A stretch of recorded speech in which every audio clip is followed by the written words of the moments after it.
Assalamualaikum warahmatullahi wabarakatuh. Perkenalkan, nama saya Melda Putri Utami dari kelas 1C Pendidikan Agama Islam. Dosen pengampu Bapak Hendral Dirman, SSI MPD. Baik, pada kesempatan kali ini kita akan membahas tentang materi pada mata kuliah Ilmu Alamiah Dasar pada bagian kelahiran alam semesta dalam perspektif Islam dan ilmu alamiah modern. Yang pertama, 1. Kelahiran alam semesta dalam perspektif Islam. 2. Kelahiran alam semesta dalam perspektif ilmu alamiah modern. Baik, kita masuki pembahasan yang pertama, kelahiran alam semesta dalam perspektif Islam. Yang pertama terkandung pada surat Yasin ayat 12, yang artinya sungguh Kamilah yang menghidupkan orang-orang yang mati, dan Kamilah yang mencatat apa yang telah mereka kerjakan dan bekas-bekas yang mereka tinggalkan. Dan segala sesuatu kami kumpulkan dalam kitab-kitab yang jelas, Lauhul Mahfuz. Dijelaskan bahwa kekuasaan untuk menciptakan manusia sebagai bagian dari alam, termasuk mematikan dan menghidupkan.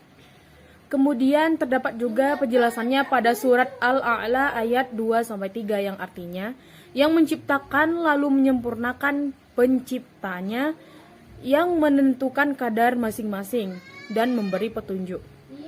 Kemudian pada surat Al-Alaq ayat 1-5 yang artinya bacalah dengan menyebut nama Tuhanmu dan menciptakan Dia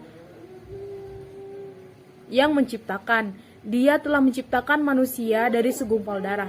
Bacalah, dan Tuhanmu lah yang maha mulia, yang mengerjakan manusia dengan pena. Dia mengajarkan manusia apa yang tidak diketahuinya.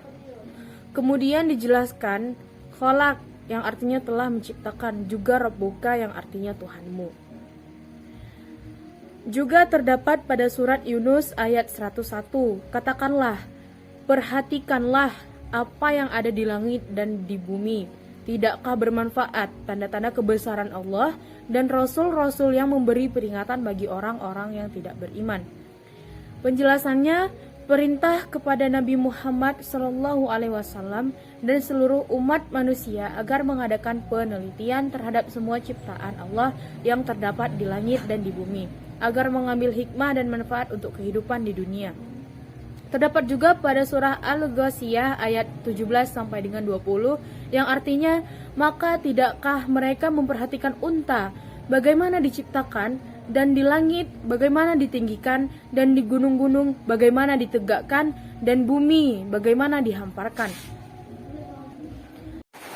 Kemudian dijelaskan juga pada surat Al-Hud ayat ke-7 yang artinya, dan dialah yang menciptakan langit dan bumi dalam 6 masa, arsy-Nya di atas air, agar Dia menguji siapakah di antara kamu yang lebih baik amalnya. Jika engkau berkata kepada penduduk Mekah, sesungguhnya kamu akan dibangkitkan sesudah mati, niscaya orang kafir itu berkata, ini hanyalah sihir yang nyata.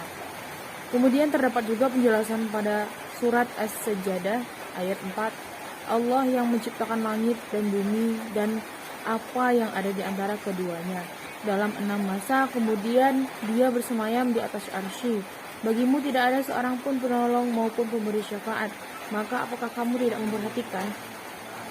Kemudian dijelaskan juga pada surah Az-Zariyat ayat 47 yang artinya, dan langit kami bangun dengan kekuasaan kami, dan kami benar-benar meluaskannya. Dijelaskan semesta alam yang terpadu mengalami ledakan dahsyat atau yang dikenal dengan Big Bang. Ledakan dahsyat adalah awal dari terpecahnya berbagai galaksi yang melahirkan berbagai planet termasuk bumi, matahari, bulan, dan bintang-bintang.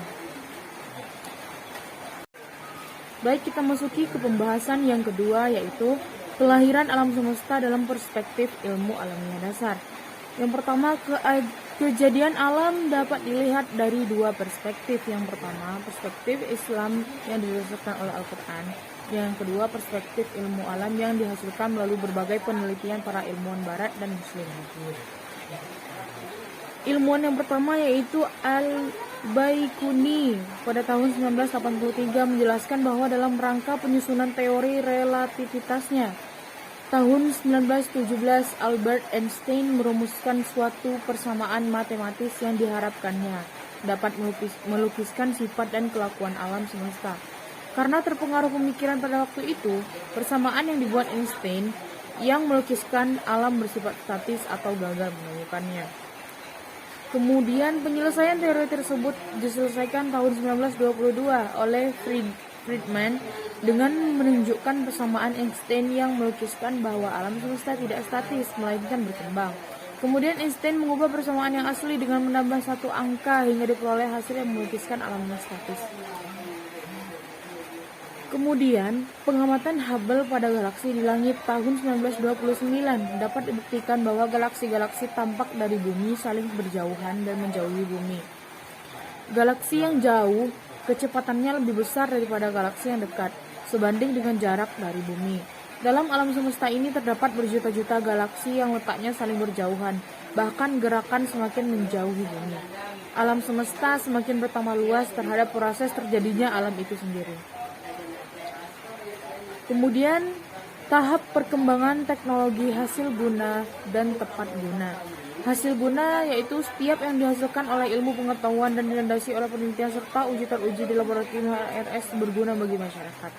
Tepat guna, semua kegunaan dari hasil ilmu pengetahuan benar-benar tepat untuk kebutuhan primer manusia. Dengan demikian, kehidupan manusia semakin dipermudah dengan adanya ilmu pengetahuan dan teknologi. Misalnya, adanya listrik, manusia tidak kegelapan pada malam hari dan dapat memanfaatkan sumber listrik untuk berbagai usahanya. Adanya kulkas atau pendingin, manusia dapat menyimpan berbagai persediaan kebutuhan keluarga, adanya termos, dan lain-lain. Perkembangan ilmu pengetahuan alam sangat pesat dengan adanya kerjasama antara ilmuwan Barat dan Islam. Bahkan tidak ada perbedaan fundamental antar ilmu Barat dan ilmu Islam.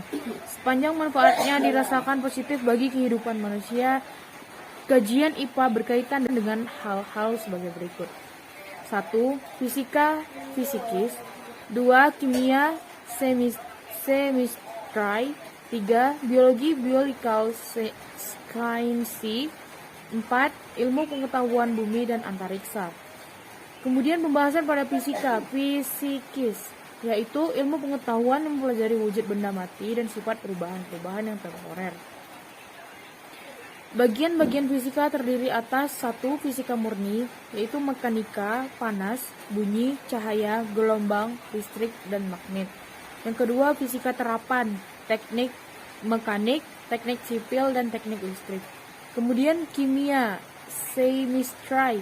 Yang pertama itu ilmu pengetahuan yang mempelajari benda hidup dan benda mati dari aspek susunan materi dan perubahan yang bersifat konstan. Kimia terdiri atas kimia organik dan anorganik. Kimia organik dan anorganik diteliti dan diukur kuantitatif dan kualitatif di laboratorium kimiawi. Ilmu pengetahuan tentang kimia dan fisika merupakan ilmu yang sangat luas dan mendalam. Keduanya diintegrasikan secara ilmiah sehingga tidak lagi dapat dibedakan secara kualitatif. Pengembangan ilmu pengetahuan di bidang kimia dan fisika telah menghasilkan berbagai teori, misalnya transformasi anti-atom. Yang kimia terapan telah menghasilkan produk berupa karet sintesis, pupuk sintesis, plastik, bahan peledak, dan lainnya. Pada bagian biologi, biological science yaitu ilmu pengetahuan yang mempelajari makhluk hidup dan gejalanya. Biologi mempelajari berbagai makhluk hidup lainnya yaitu sebagai berikut. A. Botani tentang tumbuhan. B. Zoologi tentang berbagai jenis hewan. C. Morfologi tentang struktur luar atau bentuk-bentuk luar makhluk hidup. D. Anatomi tentang struktur dalam atau bentuk makhluk hidup. E. Fisiologi menjelaskan fungsi atau faal tubuh makhluk hidup. F.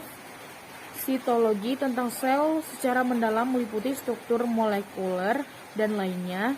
G. Histologi tentang jaringan tubuh atau organ makhluk hidup yang merupakan serintetan sel yang sejenis. H. Paleontologi tentang fosil-fosil makhluk pada masa lampau. Pengetahuan bumi dan antariksa IPBA, yaitu ilmu yang membahas bumi sebagai salah satu anggota tata surya yang ruang angkasanya dengan benda-benda lainnya. Mass Theory Jasin IPBA meliputi A. Geologi membahas struktur bumi. Pembahasannya menggunakan dasar-dasar kimia dan fisika dengan mempelajari struktur dan perubahan materi, baik permukaan tanah maupun perut bumi. Cabang geologi yaitu petrologi batu-batuan, vulkanologi gempa bumi, mineralogi mineral atau bahan galian. B. Astronomi membahas benda-benda angkasa dalam alam semesta ini meliputi bintang, matahari, planet, satelit, dan lain-lain.